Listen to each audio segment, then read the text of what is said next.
Bienvenido. Esta noche escucharás historias de la mitología griega, relatos antiguos que han viajado a través del tiempo para acompañarte en tu descanso, héroes valientes, dioses poderosos y destinos tejidos por los hilos del Olimpo te esperan en cada palabra para guiarte suavemente hacia el sueño. Si este espacio te ayuda a relajarte, te invito con mucha calma a suscribirte para que cada noche tengas un nuevo relato que acompañe tu descanso y te regale un instante de paz. Recuerda que este es tu momento, un refugio de calma al final del día, un lugar donde las preocupaciones se disuelven y solo queda la serenidad de las historias. Así que cierra los ojos, respira profundo y prepárate, porque esta noche los dioses del Olimpo tienen algo que contarte. El mito de Orfeo y Eurídice. Orfeo nació, hijo de Calíope, la musa de la poesía, y de Oeagro, rey de la Tracia, aunque algunos decían que Apolo mismo le había entregado el don de la música. Desde niño acariciaba la lira, y las cuerdas respondían, como si el mundo hablara por su voz. Los hombres lo escuchaban en silencio, los animales se acercaban mansos, y hasta los árboles inclinaban sus ramas para beber de aquella melodía. Su fama creció pronto, pero no era la gloria lo que buscaba, sino una canción que le llenara el alma. Buscaba melodías en el rumor del río, en el golpe de la piedra contra el agua, en el viento que jugaba entre los árboles. Cada nota que tocaba parecía despertar algo escondido en el mundo, un sentimiento dormido, una memoria olvidada. Fue en esos días de juventud, en un claro del bosque, cuando vio a Eurídice. Ella era ninfa de praderas y fuentes, ligera como la brisa, de risa cristalina y mirada profunda. Algunos decían que era hija de Apolo, pero para Orfeo eso no importaba. Lo único que contaba era su presencia. Bastó un instante, una mirada, para que todo cambiara. Orfeo tocó su lira, y la música se volvió abrazo. Eurídice sonrió, como si el sol se hubiese despertado en su rostro, y así, sin cortejos ni demoras, nació un amor completo, fuerte, indomable, destinado a ser leyenda. Se casaron entre coronas de flores, con cantos que se mezclaron con el viento, y la tierra pareció, por un momento, celebrar con ellos. Las ninfas danzaron en torno a la pareja, los faunos hicieron sonar flautas invisibles, y hasta las hojas del roble más viejo se inclinaron para ser testigos. El amor de Orfeo y Eurídice era joven y radiante, y parecía que ni siquiera los dioses podrían oscurecerlo. La tragedia de Eurídice. En una mañana humidísima, cuando el rocío aún pegaba a la hierba, Eurídice caminaba sola por un prado, recogiendo flores y mirando el agua que corría entre piedras. No lejos de allí, hombre y bestia, llamado Aristeo, la vio y su mirada fue hambre, que no respeta el juego del mundo. El sátiro la siguió, entre zarzas y claros, con paso torpe y risas bajas, intentando alcanzarla con manos que no deberían tocar lo puro. Eurídice, asustada, echó a correr, buscando esconderse entre las hierbas y las piedras. Al huir, sin ver la trampa que la esperaba, pisó una serpiente escondida bajo una piedra, y la víbora mordió con veneno su tobillo. Un dolor agudo recorrió su cuerpo, cayó al suelo con un grito, y en un suspiro la vida la abandonó. Su sombra descendió al reino del que nadie regresa. El llanto de Orfeo. La noticia llegó a Orfeo como un golpe seco, que parte la madera vieja, que deja el mundo a medias. El aire se volvió ceniza, la lira le resbaló de las manos, y su canto se quebró en dolor. Lloró durante días y noches, y las notas que brotaban de su lira eran como quemaduras que abrían la noche a su paso. Nada consoló su pena, ni las musas, ni los coros de los inmortales, ni la paciencia de los hombres.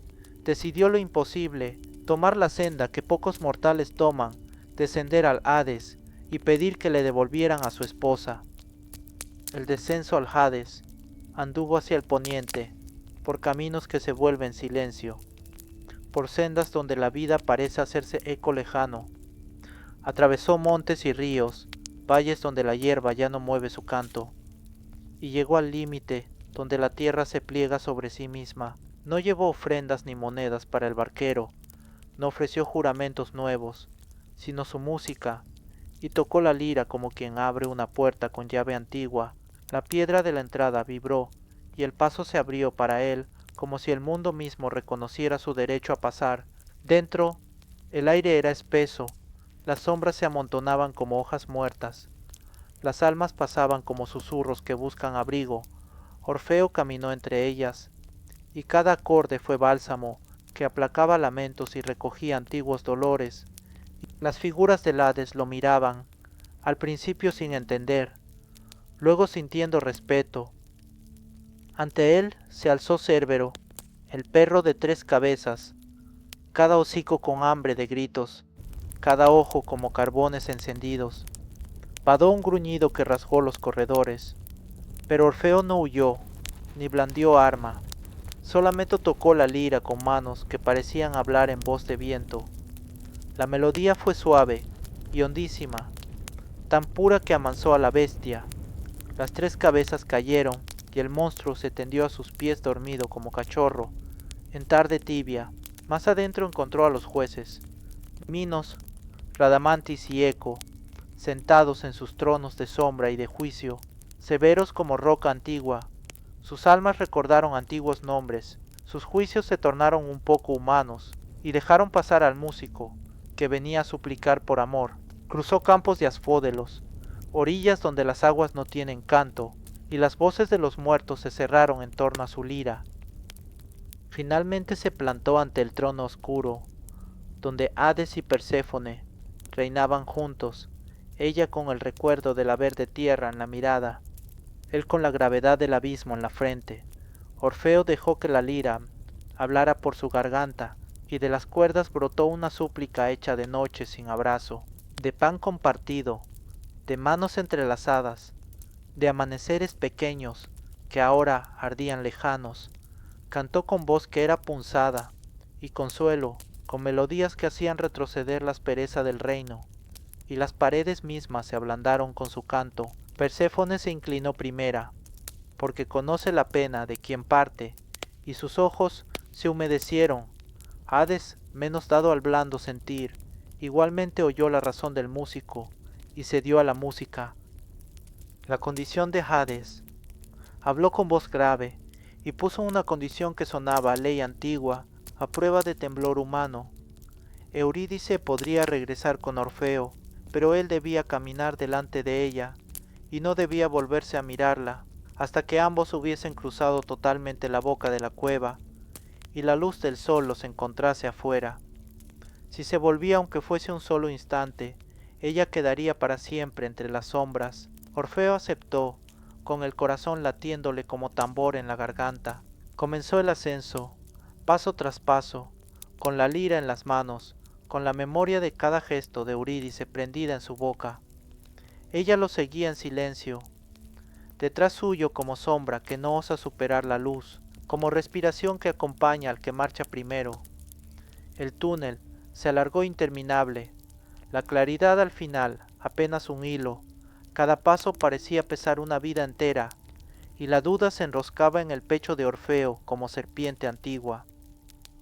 La salida estaba cerca, el aire fresco golpeó su rostro, los pájaros parecían llamarlo. Orfeo sintió la victoria, pero la ansiedad lo venció. Giró la cabeza, buscando los ojos de Eurídice. Ella apareció, pálida, extendió la mano, sus ojos mostraban perdón, pero las sombras la reclamaron. Un gemido salió, un adiós que partió su alma. Las manos de la oscuridad la arrastraron, y Orfeo solo pudo quedarse allí. Abrió los brazos, pero solo tocó el viento. La puerta se cerró. Eurídice había regresado al mundo de los muertos para siempre. Orfeo la había perdido, y con ella una parte de su propia vida. El final de Orfeo. Regresó al mundo de los vivos, pero ya no fue el mismo. Su canto se convirtió en lamento perpetuo. Rechazó cualquier consuelo que no fuera el recuerdo de Eurídice. Vagó por tierras y orillas, tocando melodías que dolían como heridas abiertas, y al negar el abrazo a quienes le ofrecían compañía, provocó el fuego de los celos y del odio entre algunos mortales. Cuentan que un día las Ménades, seguidoras del culto dionisíaco, enfurecidas por su desprecio a sus ritos, lo atacaron en la montaña, con ira que no conoce razón ni ley, lo arrastraron y lo despedazaron, pero incluso en la muerte, la lira seguía cantando, y cuentan los poetas que finalmente el alma de Orfeo descendió, y en las praderas sombrías del más allá, juntos por fin, en la calma que no permite despidos. Pandora y la vasija prohibida. Cuando los hombres eran jóvenes, caminaban por la tierra sin cansancio, sin enfermedad, sin miedo a la muerte, vivían libres, felices. Los dioses miraban desde el Olimpo, algunos con curiosidad, otros con recelo, porque los mortales no necesitaban ofrendas, ni templos, ni plegarias. Nada les faltaba, nada deseaban, todo les parecía suficiente. Pero Prometeo, el titán amigo de los hombres, vio algo que los dioses no querían dar y decidió robar el fuego. El fuego era un poder de los dioses. Con él los hombres aprendieron a cocinar, a iluminar la noche y a desafiar la oscuridad. La humanidad prosperó, creció, se fortaleció y los mortales se volvieron más hábiles y sabios. Zeus, el rey de los dioses, se enojó. El fuego no debía estar en manos humanas y planeó un castigo, uno lento, uno que vendría del deseo y la curiosidad. A Prometeo lo encadenó a una roca y un águila devoraba su hígado cada día.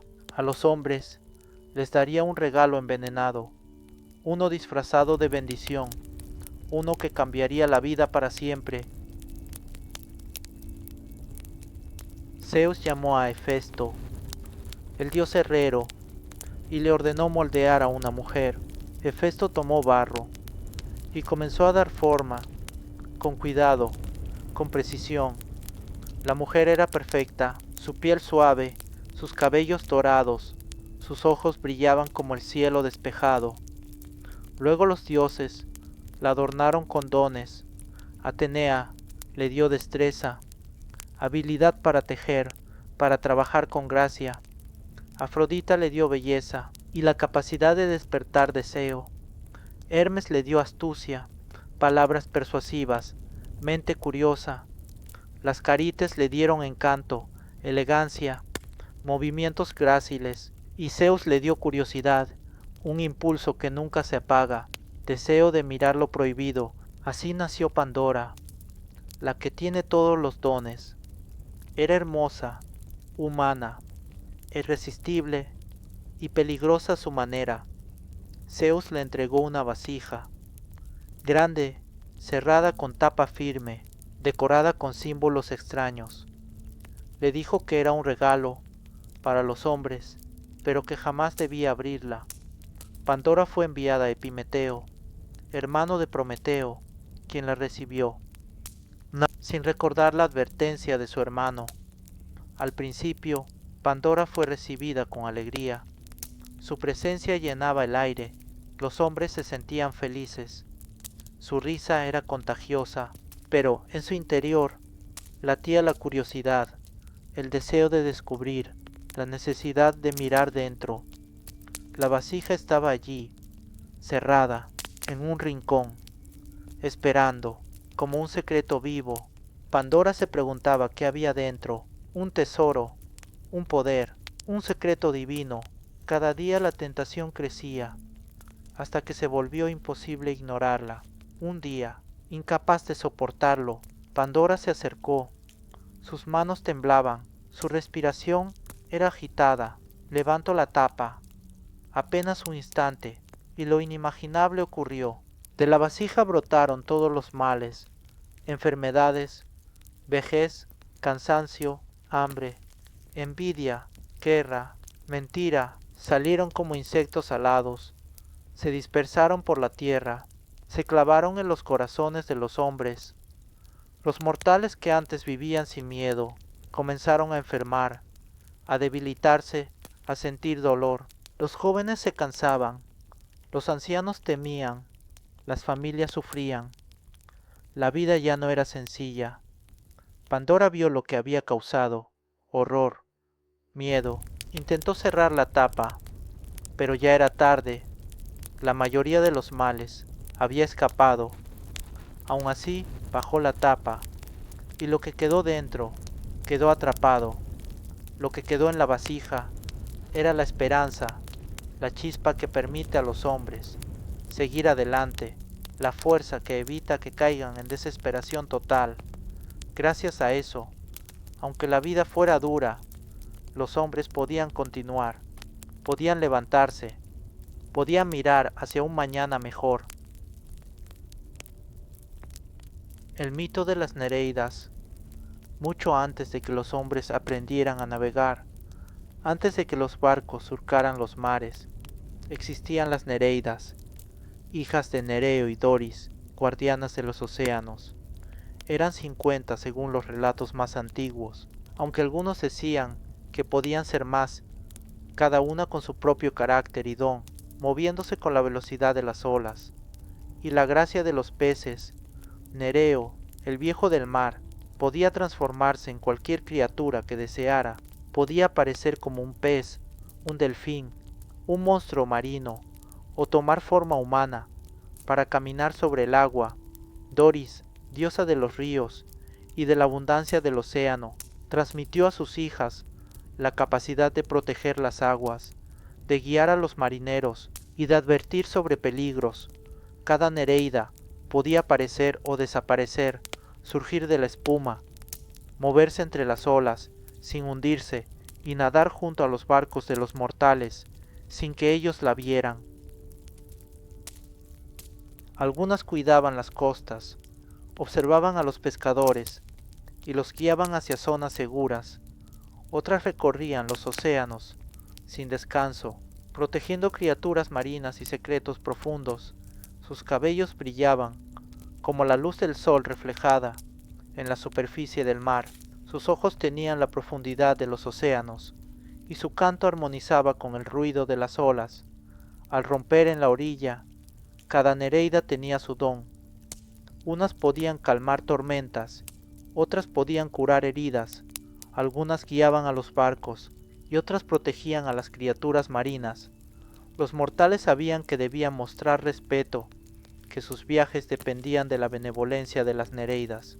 Ofrecían sacrificios, cantaban canciones y lanzaban ofrendas al mar antes de zarpar.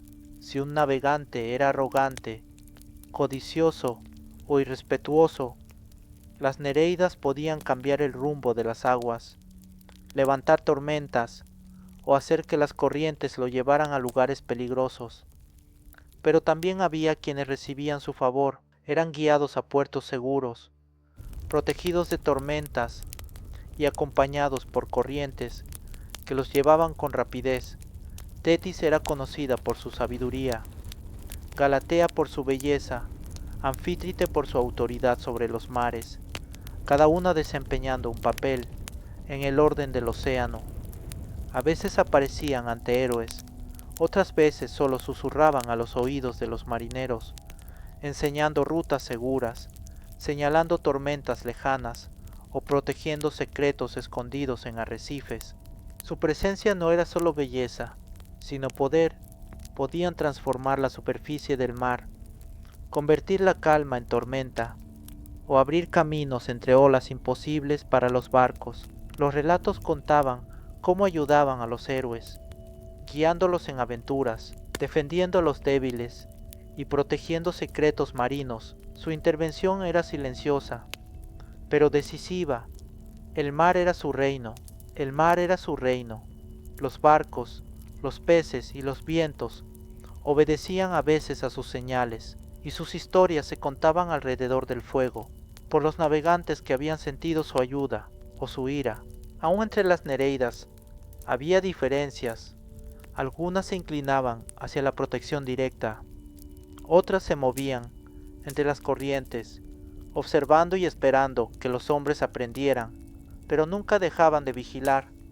Y así las nereidas recorrieron los océanos, guiaron héroes, protegieron a los mortales y mantuvieron el equilibrio de los mares, eternas en su belleza y su poder. Tetis y Aquiles. Tetis, hija de Nereo, y una de las nereidas más sabias, recorría las costas y las aguas profundas, observando los destinos de los mortales y protegiendo a los héroes que el mar señalaba. Desde su nacimiento, Tetis poseía poderes sobre las aguas, podía calmar tormentas, guiar barcos y envolver a los héroes con protección invisible. Cuando nació Aquiles, su hijo destinado a ser grande, Tetis supo que debía protegerlo, que su vida sería breve si no intervenía. Llevó a Aquiles hasta las aguas del río Estigia y sumergió su cuerpo, sosteniéndolo por el talón, para que el agua tocara su piel y la hiciera invulnerable. El río Estigia no era un río común, sus aguas tenían poder sobre la carne, su contacto podía proteger de las heridas, de las lanzas y del filo de las espadas. Tetis lo mantuvo allí, día tras día, hasta que cada parte del cuerpo, tocada por el agua, quedó protegida, pero el talón que ella sostenía quedó fuera del agua, y así permaneció vulnerable. El tiempo pasó, Aquiles creció, fuerte, rápido y hábil. Su nombre comenzó a recorrer los campos de batalla. Tetis lo observaba desde las olas, desde las profundidades y desde los acantilados, temiendo que el destino que los dioses habían escrito se cumpliera. Cuando llegó el momento de la guerra, Tetis intentó ayudar a su hijo, aconsejándolo, enviando mensajes, guiando a quienes lo acompañaban. Los hombres hablaban de Aquiles, de su fuerza, de su velocidad, de su habilidad con la lanza y la espada, y Tetis lo observaba, con la esperanza de mantenerlo a salvo. En una ocasión, cuando los enemigos se acercaban, Tetis hizo aparecer olas altas para ocultar el campamento y desviar la atención de los atacantes. Ella no podía luchar directamente, no podía enfrentarse a todos los que querían a su hijo muerto, pero podía usar el mar y los secretos de su poder para protegerlo. Durante los entrenamientos, Tetis enseñaba a Aquiles a moverse, a nadar, a conocer las corrientes, a sentir la fuerza del agua, a escuchar el rugido del océano como guía. Cada acción de Aquiles estaba marcada por el cuidado de su madre. Cada movimiento reflejaba la combinación de fuerza mortal y protección divina, y aunque crecía entre hombres, Tetis estaba siempre presente, invisible y silenciosa.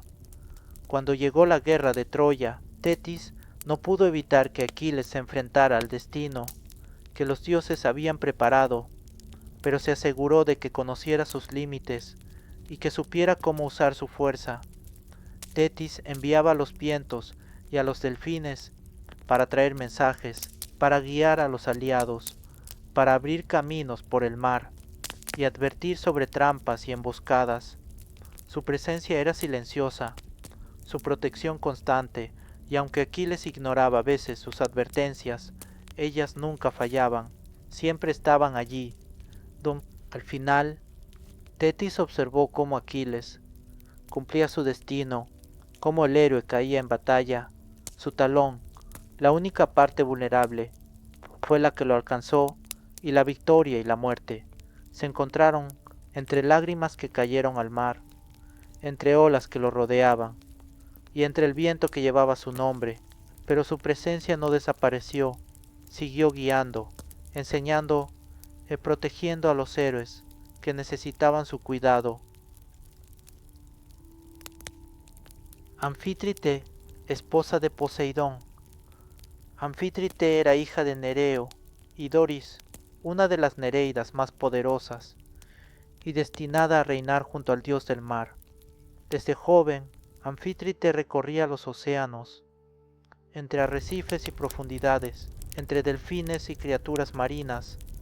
Poseidón, señor de los mares, vio a Anfítrite mientras ella danzaba entre las olas, y decidió hacerla su esposa.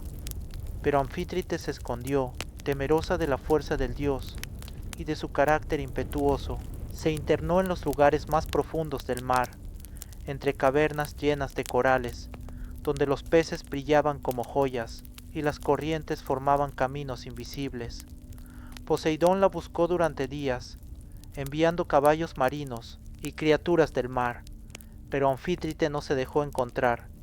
Su rapidez y astucia eran mayores que la fuerza de cualquier dios. Finalmente, Poseidón envió a un delfín, mensajero y nadador veloz, para convencer a Anfítrite de aceptar su matrimonio.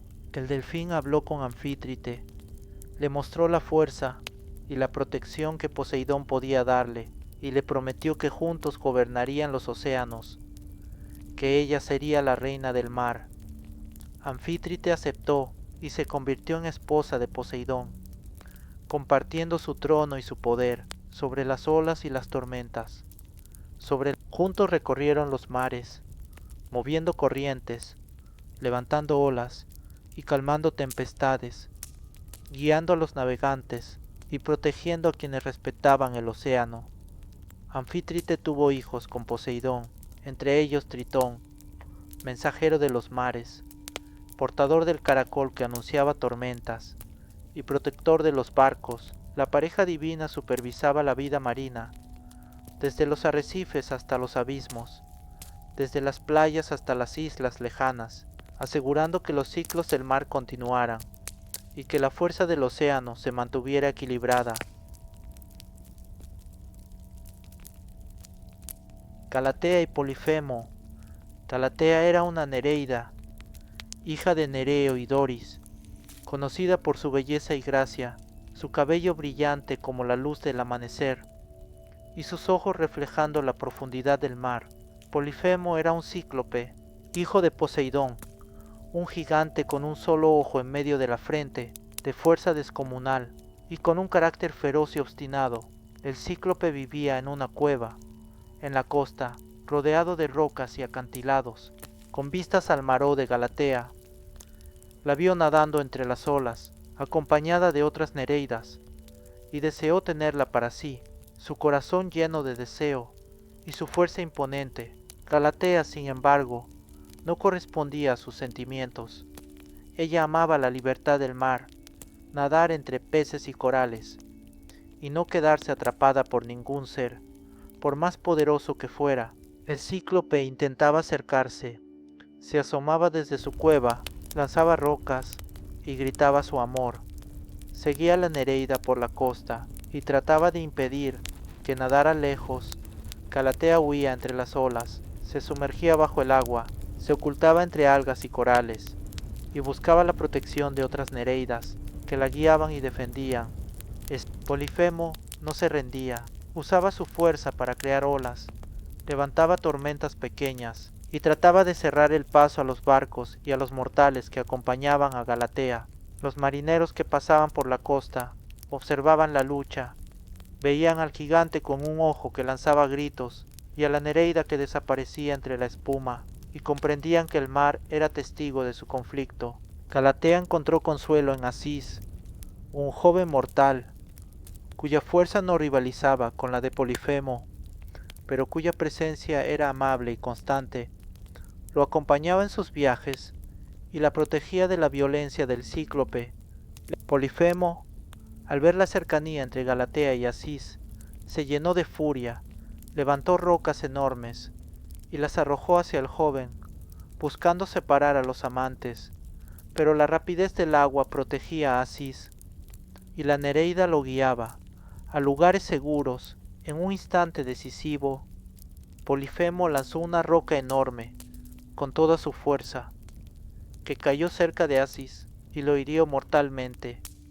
El joven se convirtió en un río de agua cristalina que fluyó por la costa, transformando su cuerpo en corriente y llevando su espíritu a la eternidad. Galatea lloró su pérdida, pero el río se convirtió en recuerdo, y su presencia entre las olas fue eterna, acompañando a los navegantes y manteniendo viva la memoria del joven.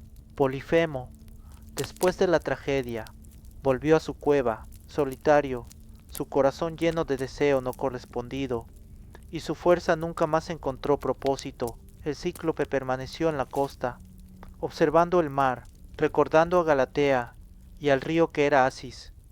Galatea continuó nadando entre las olas, guiada por sus hermanas Nereidas, enseñando a los marineros a respetar el océano y mostrando que la belleza del mar es libre y no puede ser poseída por fuerza. Las arpías, en los tiempos en que los hombres aún temían mirar al cielo, cuando los mares estaban llenos de monstruos y los dioses caminaban cerca de los mortales, existieron criaturas nacidas del viento y del castigo, eran llamadas arpías. Su nombre significaba las que arrebatan, las que se llevan lo que no pertenece, las que caen con rapidez sobre los hombres, como una tempestad súbita, como un viento que golpea y no se ve.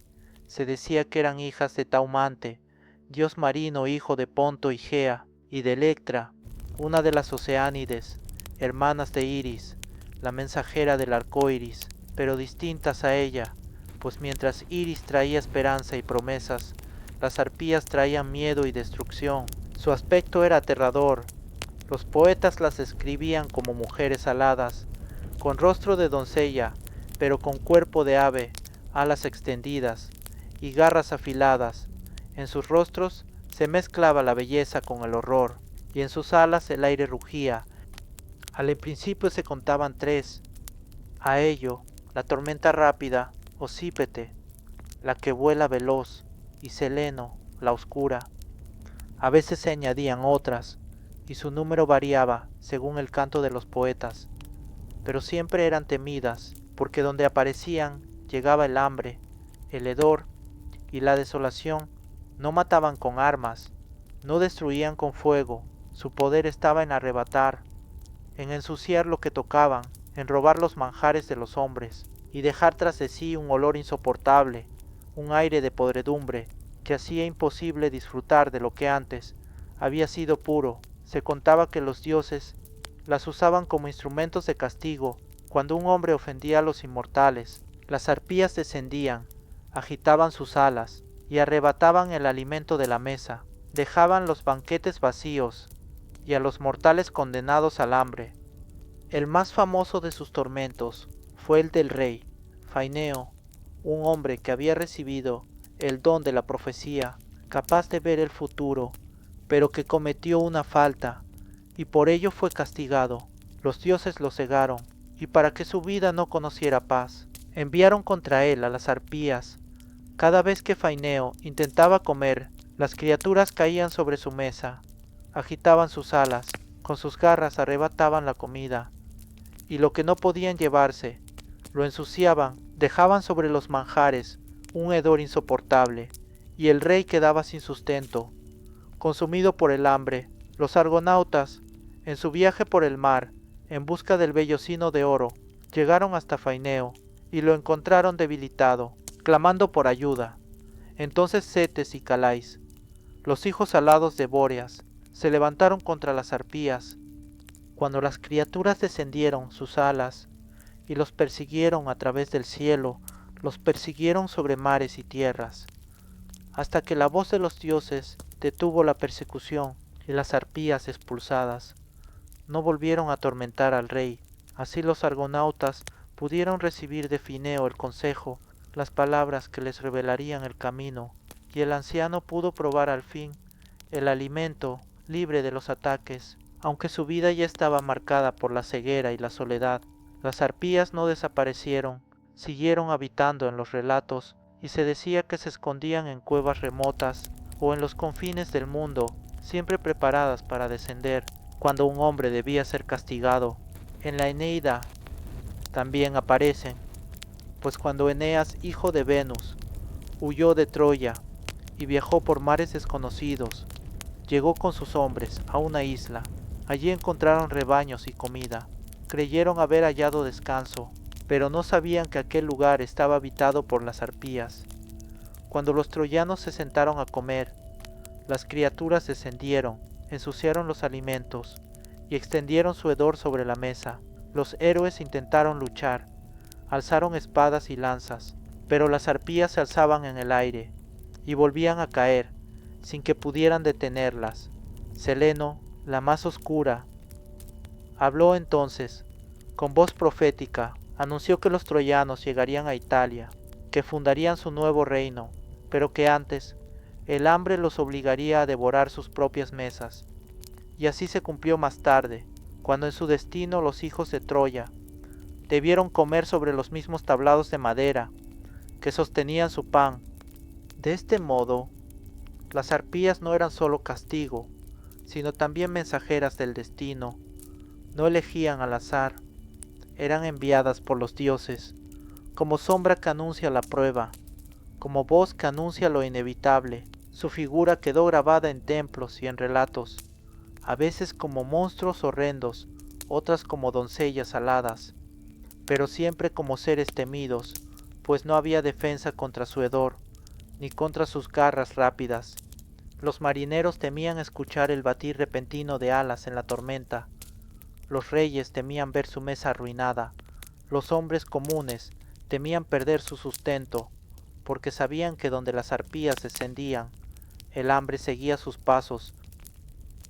Hécate, en los tiempos en que los titanes aún resonaban en la memoria de los hombres, cuando los dioses del Olimpo habían asegurado su trono, pero las huellas de la guerra no se borraban, nació una diosa que no pertenecía solo a un reino, ni a una sola frontera. Su nombre era Hécate. Hécate era hija de Perses, titán de la destrucción, y de Asteria, titánide de las estrellas fugaces, y de la noche profética. De su padre heredó la fuerza temible que arrasa y consume, de su madre la luz oscura de los astros que surcan la noche, y así desde su origen se convirtió en guardiana de misterios.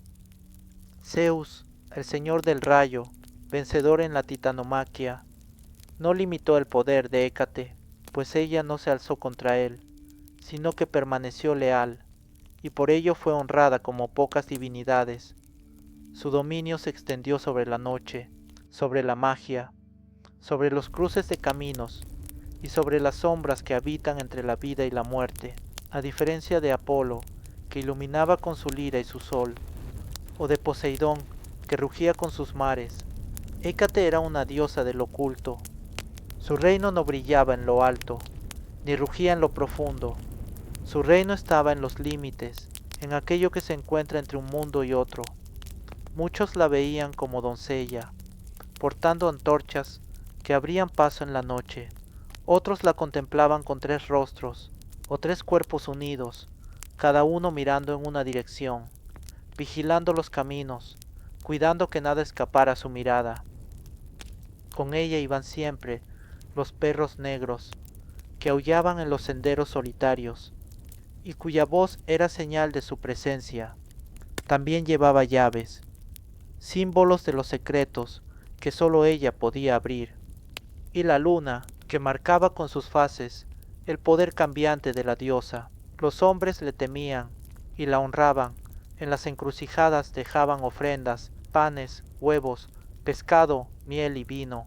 Eran las cenas de Hécate, que se depositaban en silencio, pues quien se atrevía a tocarlas quedaba maldito, pues ya no eran comida de los hombres, sino dones destinados a la diosa y a los espíritus que la acompañaban.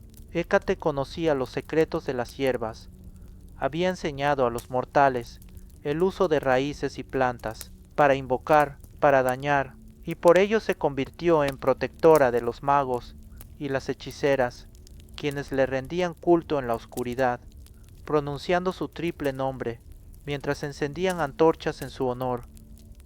Los antiguos poetas la describieron de muchas formas, a veces con un solo rostro, llevando antorchas, otras con tres cuerpos o tres cabezas, cada una mirando hacia un lado, para vigilar las tres direcciones del cruce, siempre acompañada de perros, cuyas voces rompían el silencio de la noche. Su vínculo con la luna era profundo. En la fase creciente aparecía como doncella, en la luna llena se mostraba como madre, en la menguante se transformaba en anciana. Así dominaba el ciclo completo, así caminaba con los tiempos, y en cada fase tenía un poder distinto. En las ciudades griegas, aunque sus templos no eran grandes, siempre había pequeños altares en las puertas o en las encrucijadas, donde los hombres podían dejar sus dones y encender una llama en busca de su protección. Roma heredó también su culto, y allí la llamaban Trivia, porque se alzaba en las 3 vías y vigilaba los cruces. Los romanos la temían como los griegos, y le guardaban el mismo respeto.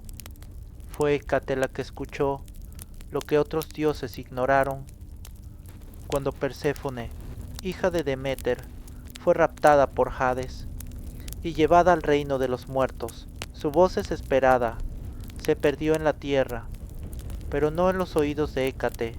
Ella acudió a Deméter, que vagaba en su dolor, y con 2 antorchas encendidas recorrió el mundo junto a ella, hasta que hallaron la verdad.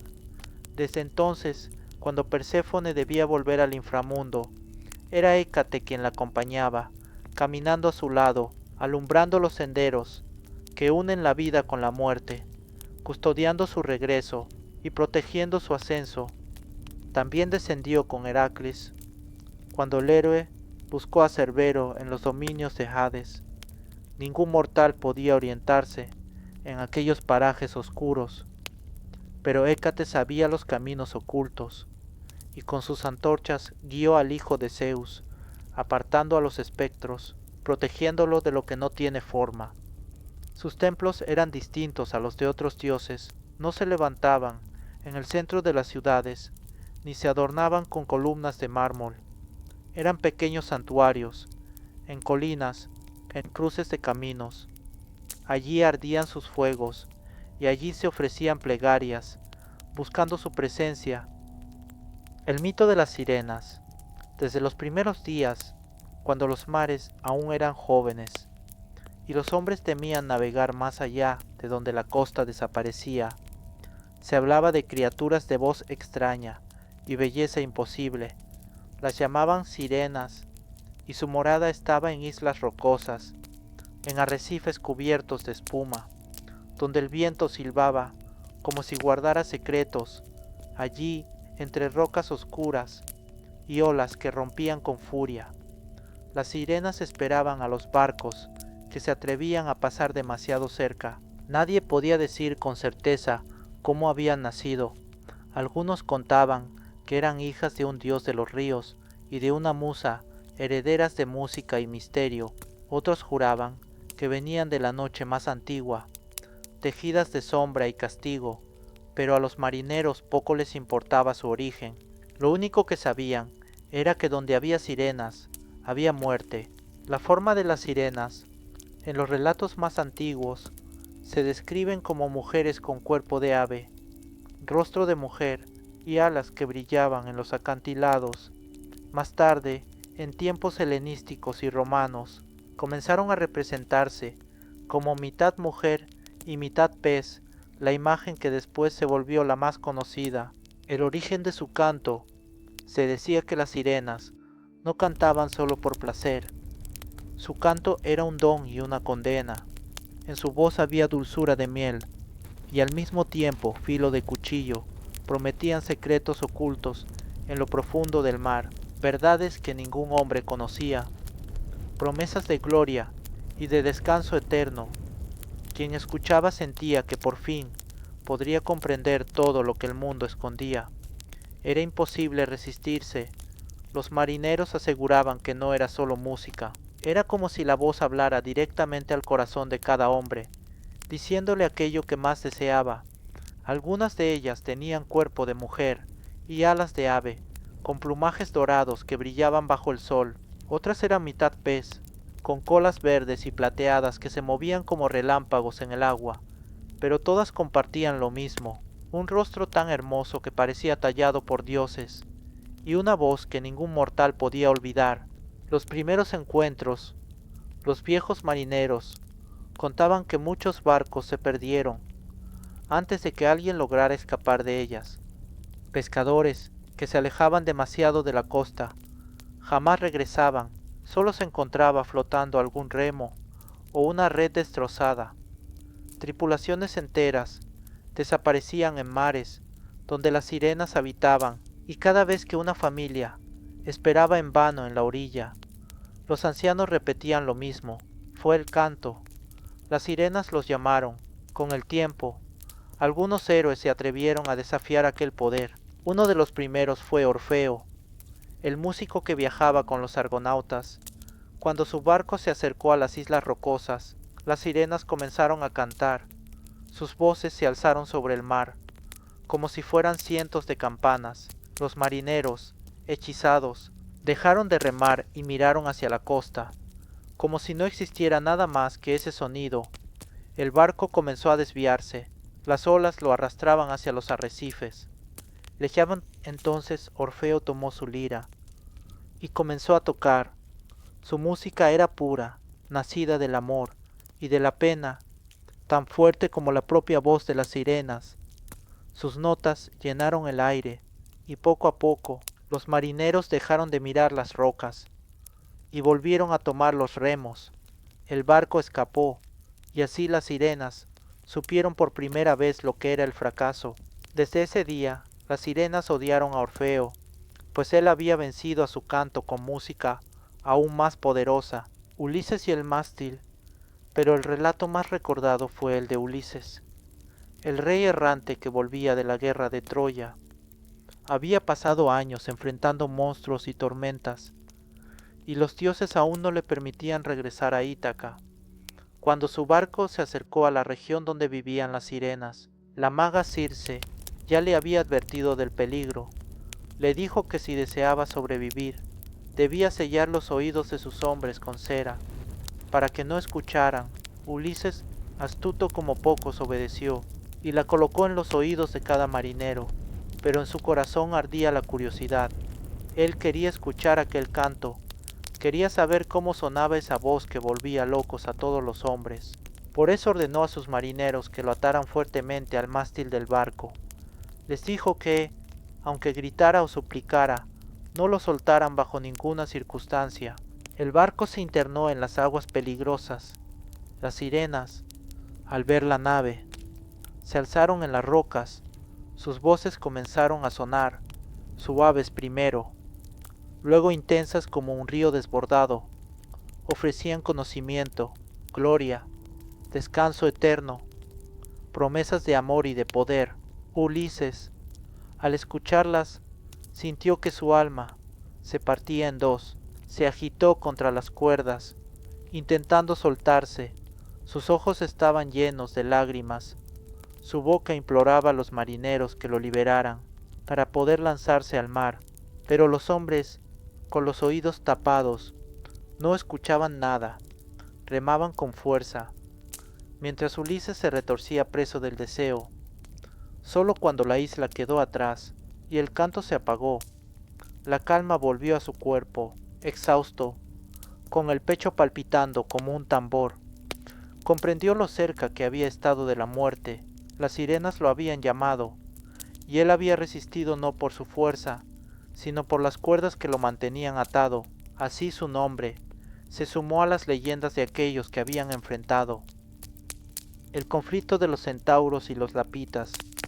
Los centauros eran criaturas, mitad hombres y mitad caballos. Sus cuerpos combinaban la fuerza y velocidad de un caballo con los brazos y la inteligencia de un hombre. Algunos eran sabios y enseñaban a los mortales, otros eran salvajes, dominados por la furia y la lujuria, pero cuando se acercaban a los pueblos, surgían conflictos. En Tesalia, el rey Enomao organizaba una boda.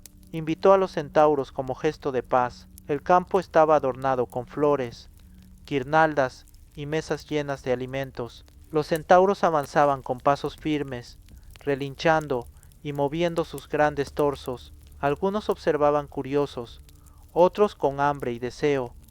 Al principio todo parecía en calma. Los centauros comieron y bebieron con los mortales. La música llenaba el aire. Nadie sospechaba que la violencia se acercaba. La bebida despertó la furia de algunos centauros. Sus ojos se fijaron en las mujeres, especialmente en las novias jóvenes. Las manos comenzaron a moverse. Gritos de advertencia se mezclaron con relinchos y golpes. El rey Enomao gritó a sus hombres: «Defenden a nuestras mujeres. Ningún centauro tocará lo que es nuestro». Los guerreros levantaron escudos y lanzas. Las primeras embestidas de los centauros hicieron temblar la tierra. Cada golpe de casco levantaba polvo. Cada brazo derribaba mesas y adornos. El combate se volvió inmediato y brutal. Los centauros atacaban con fuerza descomunal. Pezuñas y manos rompían muebles y lanzaban hombres al suelo. Los lapitas se defendían con disciplina. Espadas chocaban contra torsos enormes. Las lanzas herían a los atacantes. Cada golpe tenía consecuencias mortales. Los guerreros corrían entre los centauros, bloqueaban ataques, levantaban mujeres hacia zonas seguras. Algunos centauros fueron derribados, otros continuaron luchando. Árboles y piedras se convirtieron en armas. La batalla se extendió desde la explanada hasta los bosques. Gritos y relinchos llenaban el aire. Entre los centauros, algunos eran más salvajes. Atacaban sin control, rompían mesas y arrancaban ramas. Otros intentaban detenerlos. Quirón descendió desde un risco. Su mirada era firme. Caminó entre los centauros, separando salvajes de mortales. Su voz resonó: «Deteneos, deteneos, no destruyáis lo que no os pertenece». Quirón bloqueó golpes, levantó troncos y empujó centauros fuera del camino. Protegió a los hombres y mujeres. Su fuerza y estrategia permitieron que los lapitas se reagruparan. El rey Enomao aprovechó la distracción, formó líneas de guerreros, levantó barricadas con mesas y carros. Cada centauro que intentaba romper la fila era detenido. La batalla continuaba. Polvo, sudor y sangre llenaban el aire. Los centauros salvajes embistieron repetidamente. Sus torsos lanzaban golpes, sus pezuñas derribaban hombres. Algunos guerreros fueron derribados, árboles arrancados, mesas destruidas, hombres y centauros cayendo.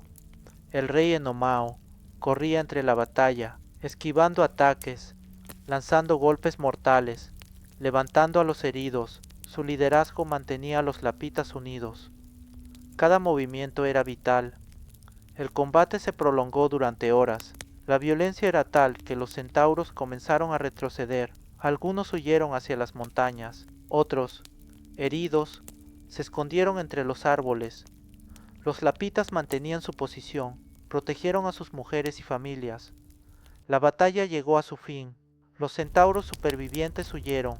El rey Enomao y sus hombres respiraron aliviados. El campo estaba lleno de heridas, restos de la boda y polvo, pero la vida continuaba.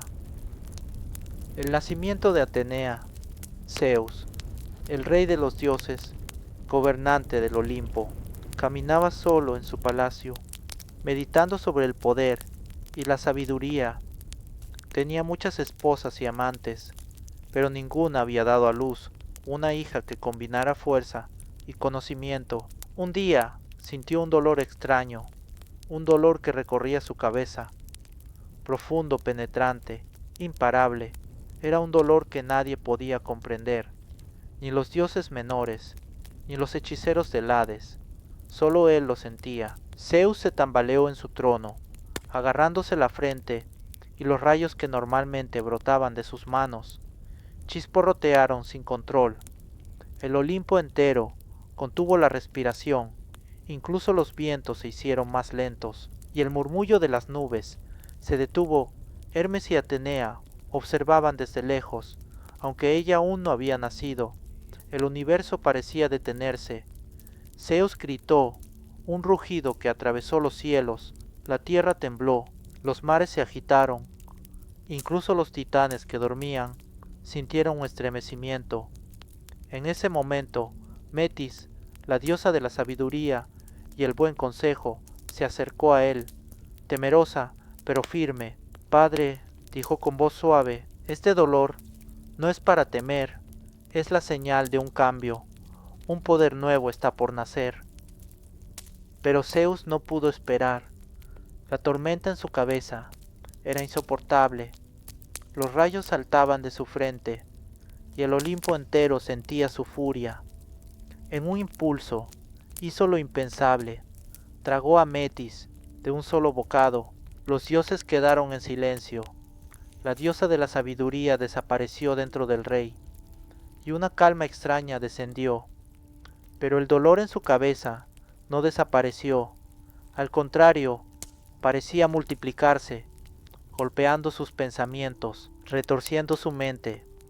Durante días y noches, Zeus caminó por los corredores del Olimpo, sin poder encontrar alivio, ni sus rayos, ni sus tormentas, ni los consejos de los inmortales.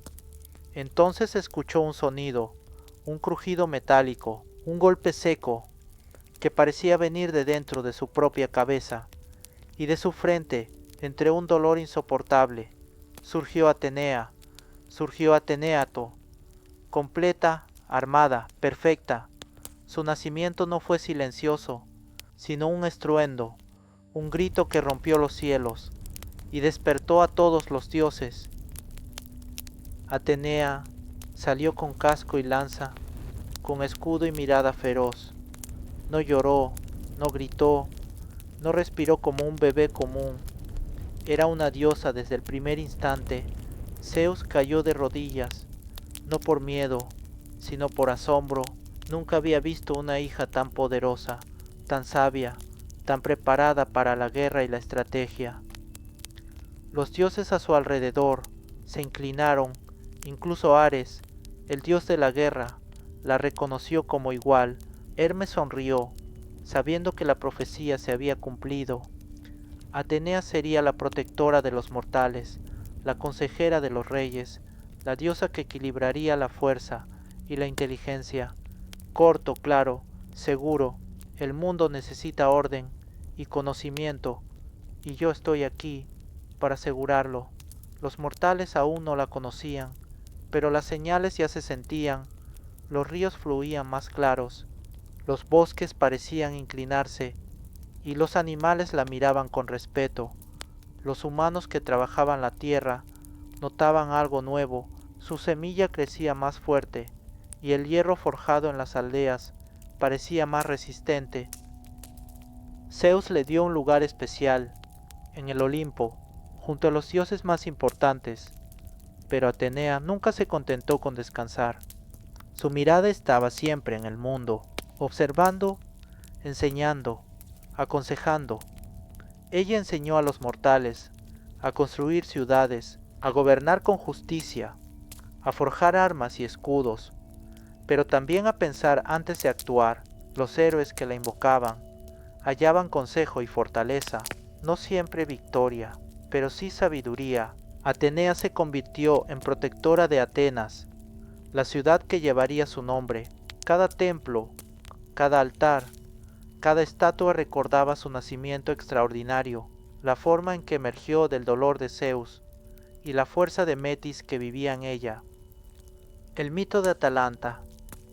En los vastos paisajes de la antigua Arcadia, donde las montañas se alzaban como murallas eternas, nació una niña que no debía haber sobrevivido. Su nombre era Atalanta.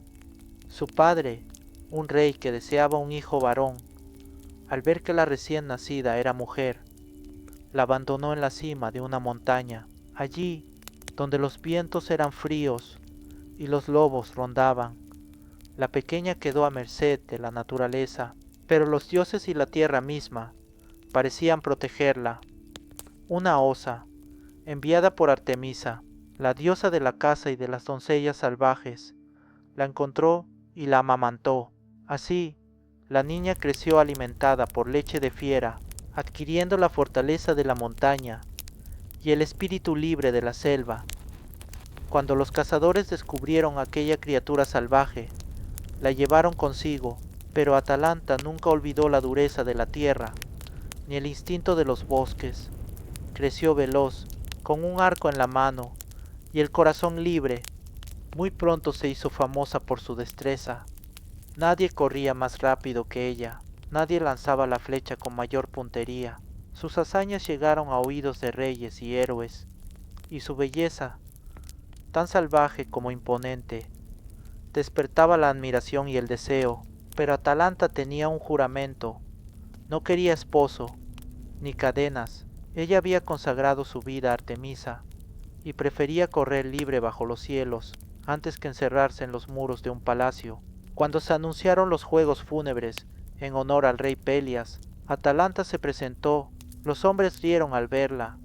Pensaban que una mujer no podía igualarles en la arena, pero cuando la carrera comenzó, Atalanta fue como un rayo. Sus pies apenas rozaban la tierra, y uno a uno los hombres quedaron atrás. La multitud, asombrada, la aclamó.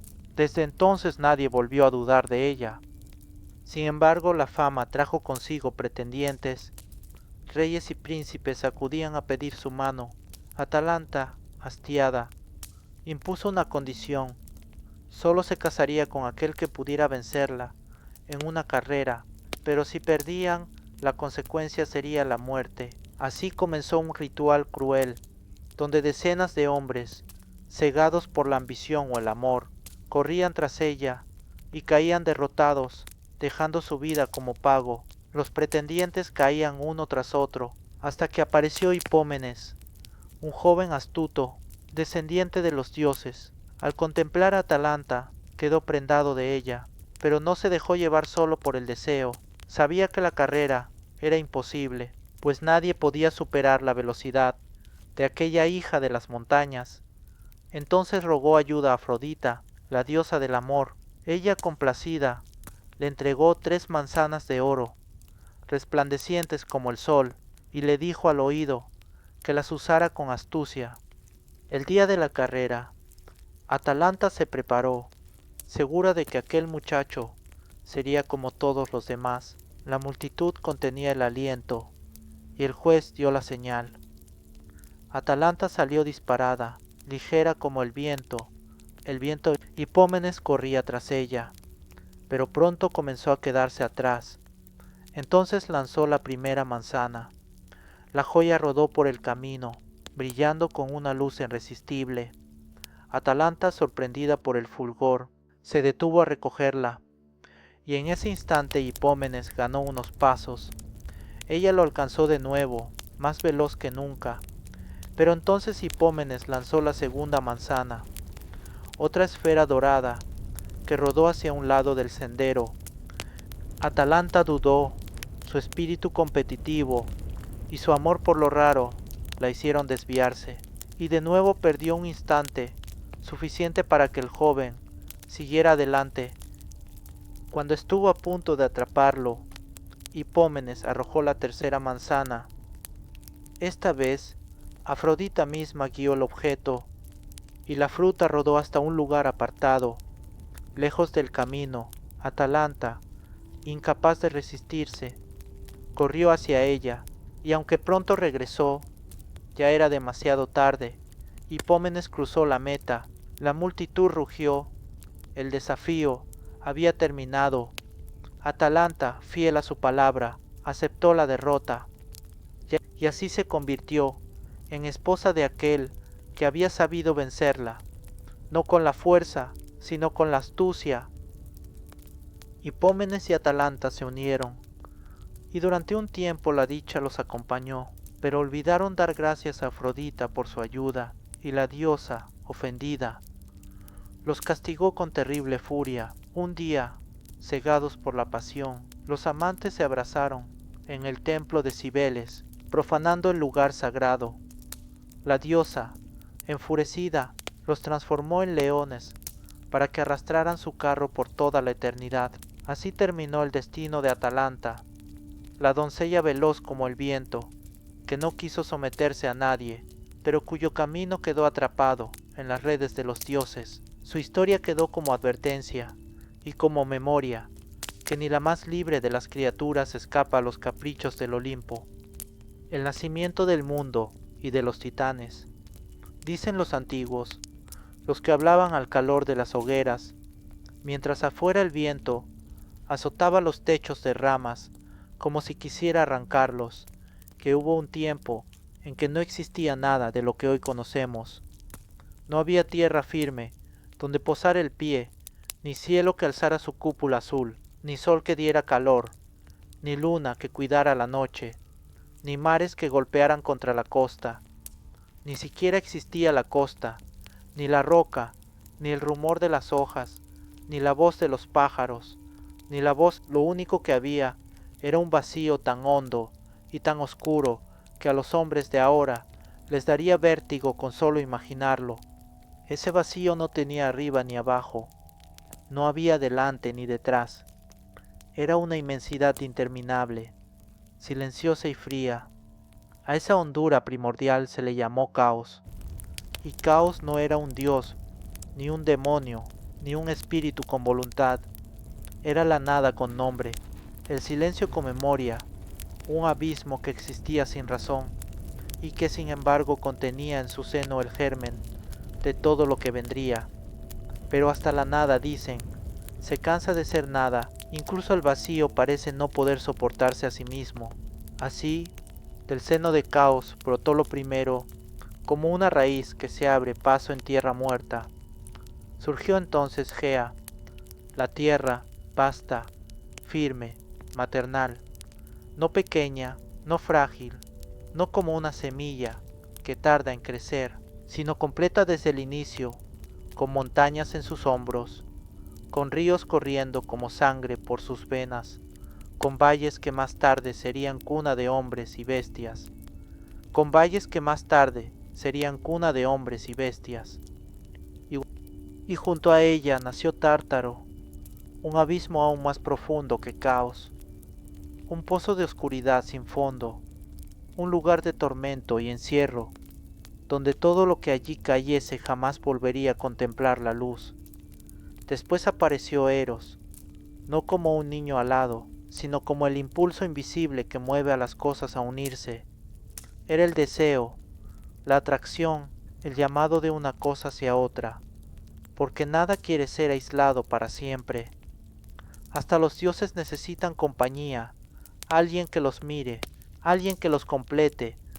De estas primeras fuerzas surgieron otros hijos. Erebo, la sombra espesa que habita en los rincones, y Nix, la noche, hermosa y terrible, que con su manto apagaba la claridad.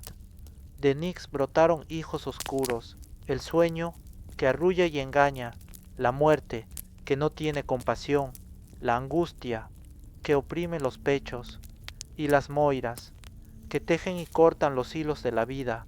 Pero fue Gea, la madre inagotable, quien sintió la soledad con más fuerza, y de sí misma, sin necesitar consorte, parió a Urano, el cielo, un vasto manto de estrellas, y que se extendió sobre ella como un amante.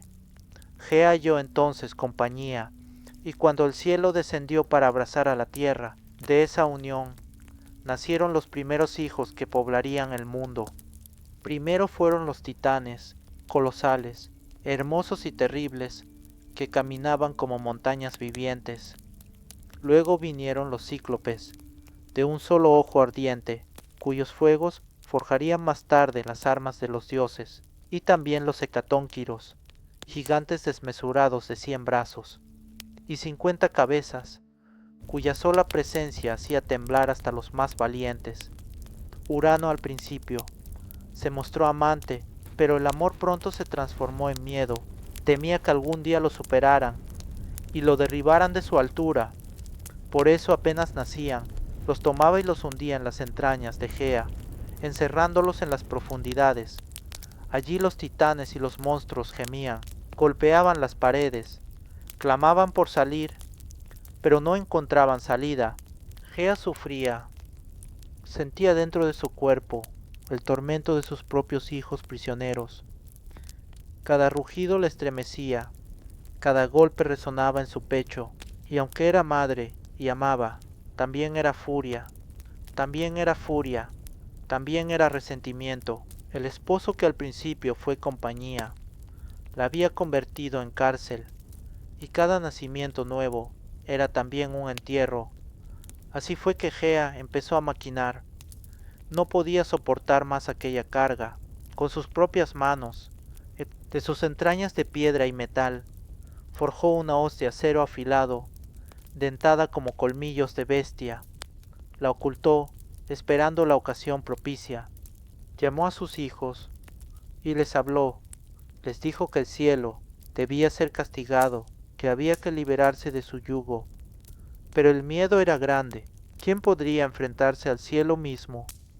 Al manto que todo lo cubría. Los titanes callaron, bajaron la mirada, temblaron en silencio. Ninguno osaba alzarse contra su padre, ninguno, salvo el más joven. Crono, astuto y frío como el filo de una daga, dio un paso al frente. Yo lo haré, madre, dijo con voz firme. Dame la hoz y no volverá a someterte. Gea lo bendijo, lo escondió en una cueva, y aguardó, y cuando Urano descendió una vez más sobre ella, extendiendo su cuerpo infinito, Crono salió de las sombras. Con mano segura, empuñó la hoz, y en un tajo brutal, cortó los genitales de su padre, los lanzó al mar embravecido. La sangre cayó sobre la tierra, y de ella brotaron las erinias, espíritus de venganza que jamás perdonan. Los restos arrojados al mar se mezclaron con la espuma, y de allí nació Afrodita, la diosa del amor. Bella y terrible, destinada a trastornar a hombres y dioses por igual. Urano, herido, maldijo a su hijo, pero ya era tarde. Crono había liberado a sus hermanos, y se alzó como rey de los titanes. Joven, se tomó el poder que antes había pertenecido al cielo, mas, porque temía su fuerza descomunal, los dejó encerrados en las entrañas de Gea. Así, los titanes se extendieron por el mundo, levantando su dominio, pero la maldición de Urano no se borró. Le dijo a Crono que, así como él había destronado a su padre, también sería destronado por sus propios hijos. Esa profecía quedó grabada como un eco en su espíritu, como sombra imposible de disipar. Crono reinaba, pero no en paz. Reinaba temblando, siempre vigilante, siempre temiendo el futuro, porque sabía que ningún dios, por más fuerte que fuera, podía escapar al destino. Y así comenzó el tiempo de los titanes,